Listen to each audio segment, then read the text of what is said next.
Jadi materi hari ini adalah aspek pariwisata lanjutan. Sebenarnya kita ngomongin yang kemarin, ngomongin yang kemarin cuma lebih diperdalam aja, kira-kira kayak gitu ya. Ya, jadi wisatawan asik banget sebenarnya kuliahnya nih ngomongin lancong gitu, nggak ada ngoding-ngodingnya. Jadi wisatawan memerlukan berbagai kebutuhan dan pelayanan mulai dari berangkat sampai dia kembali pulang. Udah pasti ya. Itu juga terkait dengan kehidupan sehari-hari. Jadi kalau wisatawan itu ya perlu makan, perlu minum, perlu tempat istirahat, tempat nginep. Alat transportasi juga perlu untuk membawanya pergi dari satu tempat ke tempat lainnya. Itu sudah jelas banget ya. Jadi wisatawan itu perlu berbagai kebutuhan dari berangkat sampai dia pulang. Lalu dia juga perlu kehidupan sehari-hari, makan, minum, mau kemana, tempat tidur kayak gitu. Nah, kita akan kembali lagi ngomongin yang ini.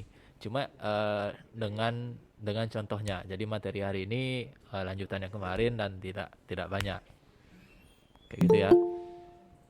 Oke, atraksi wisatawan itu kalau pergi ke suatu tempat itu dia pasti memerlukan adanya atraksi, ya, attraction atau yang bikin dia tertarik.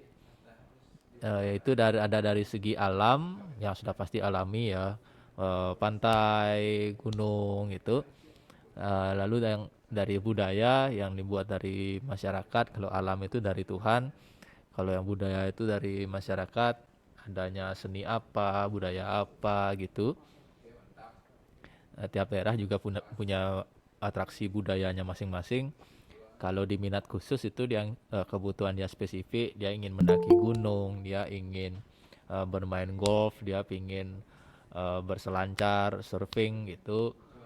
Itu yang masuk di minat khusus. Jadi attraction, daya tarik itu dibedakan jadi tiga. Ya, jadi ada alam, budaya, dan minat khusus. Ini kayak juga udah dibahas kemarin. Lalu fasilitas, ya sudah pasti wisatawan itu nginep di mana. Ada yang bisa sebutin nggak eh, tempat nginep wisatawan itu apa aja? Nggak cuma hotel sebutannya. Selain hotel, apa kira-kira? Selain hotel, tempat wisatawan Di nginep.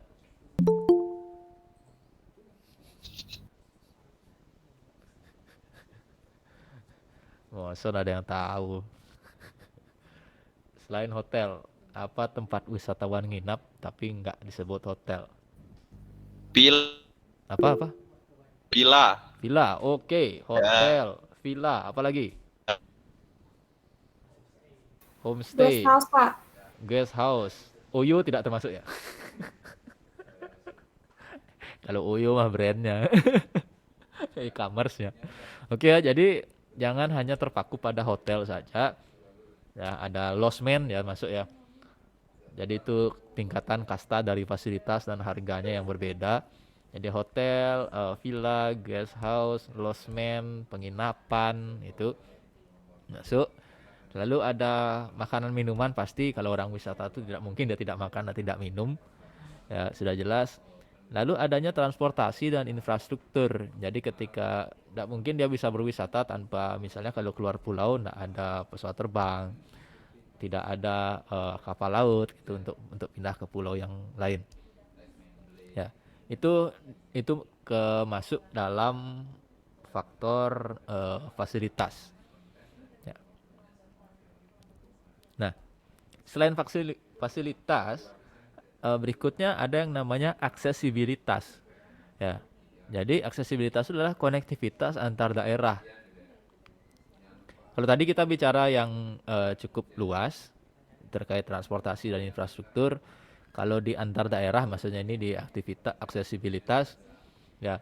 Jadi setiap daerah itu harus saling bisa terkoneksi. Ya, tidak mungkin kita ke Malang mau jalan-jalan ke Surabaya, tapi Malang dan Surabaya itu enggak connect.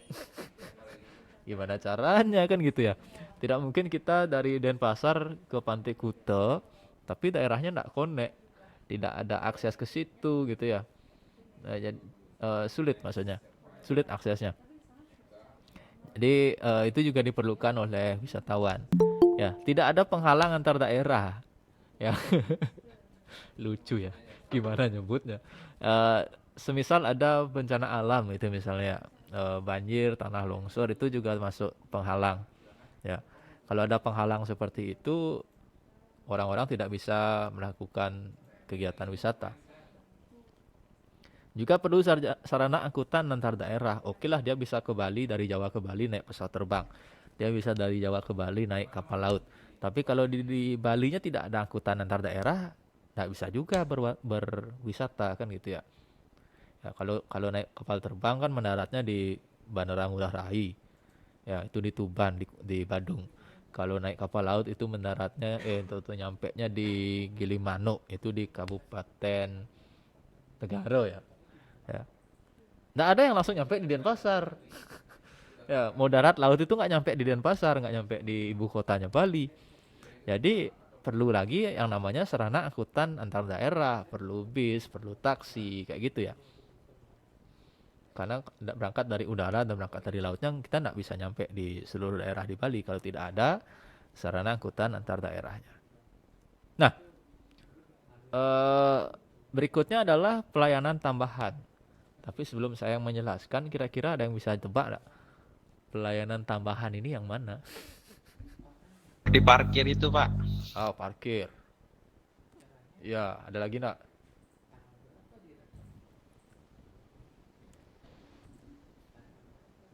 Jadi kalau ada bencana, ada penanganannya. Oke. Kalau dia kenapa-kenapa, Tadi kita sudah bicara dari aksesibilitas, daerahnya harus connect, ya tidak ada penghalang seperti bencana. Lalu juga pasti ada sarana angkutannya. Mau kemana dia kalau tidak bisa diangkut kan gitu. Lalu ada penginapan, ada makanan minuman, ada transportasi dan infrastruktur. Infrastruktur ini seperti listrik, telepon, itu ya sinyal, itu juga masuk infrastruktur. Lalu sudah pasti di sana ada atraksi yang dari Tuhan itu disebut dari alam, yang buatan manusia budaya, lalu yang minat spesifik atau wisata khusus itu disebut wisata minat khusus. Nah, satu lagi ada pelayanan tambahan. Ya, jadi aspek pelayanan tambahan. Nah, ini yang ada tapi mungkin tidak disadari. Ya, adanya pemasaran. Ya, Pantai Kuta bagus, eh, Candi Borobudur Jogja juga bagus. Tapi kalau nggak dipasarkan, adakah orang berwisata ke situ? Nggak juga. Ya, bagaimana orang mau berwisata ke situ kalau tidak dipasarkan? Tempat itu tidak pernah dilakukan pemasaran. Ya, jadi itu juga menjadi faktor atau aspek orang dalam berwisata. Kita kalau mau pergi ke suatu tempat, kan setidaknya apalagi zaman sekarang kan kita cek di IG dulu, tonton di YouTube dulu tempatnya kayak gimana gitu ya, searching-searching dulu, nanya teman dulu kayak gitu. Itu masuk di dalam pemasaran. Jadi penting bagi sebuah daerah wisata, objek wisata untuk melakukan pemasaran. Ya, tentu saja harus didukung dengan pembangunan fisik, ada jalan rayanya. Kalau di Bali nggak ada rel kereta ya, kalau di Jawa banyak ada rel keretanya, listrik dan telepon sudah pasti, air juga gitu ya. Nah, yang tidak kalah penting adalah adanya peraturan daerah atau undang-undang terkait dengan objek wisata yang akan dikunjungi. Ya, tidak mungkin di daerah atau objek wisata itu tidak ada aturannya, tidak mungkin. Ya, tempatnya sudah ada, bisa dikunjungi segala macam, pemasaran oke, pembangunan fisik juga mantap maju, ya. Tapi kalau tidak ada aturannya atau daerah undang-undangnya, maksudnya tidak harus selalu tertulis ya. Ya, aturan turun temurun bisa kayak gitu. Aturan lisan juga bisa seperti itu. Ya, kalau itu tidak ada orang jadi enggan juga. Ya, orang jadi enggan juga, misalnya di pantai ini tidak boleh berenang sampai jarak berapa meter gitu misalnya dari bibir pantai. Itu termasuk aturan. Ya. Tidak boleh membuang sampah sembarangan, masuk aturan juga walaupun sederhana gitu. Untuk masuk ke pantai ini tidak boleh melalui pintu ini gitu misalnya. Ya harus lewat pintu yang ini. Itu kan aturan-aturan yang ditetapkan oleh pengurus objek wisata. Jadi aturan ini juga harus dipikirkan. Ya, jadi tidak hanya dari segi fasilitas ya, material seperti itu yang menentukan atau mengurus wisatawan dari berangkat sampai pulang ya. Ada juga pelayanan tambahan seperti pemasaran hingga peraturan daerah atau undang-undang. Gitu kira-kira ya.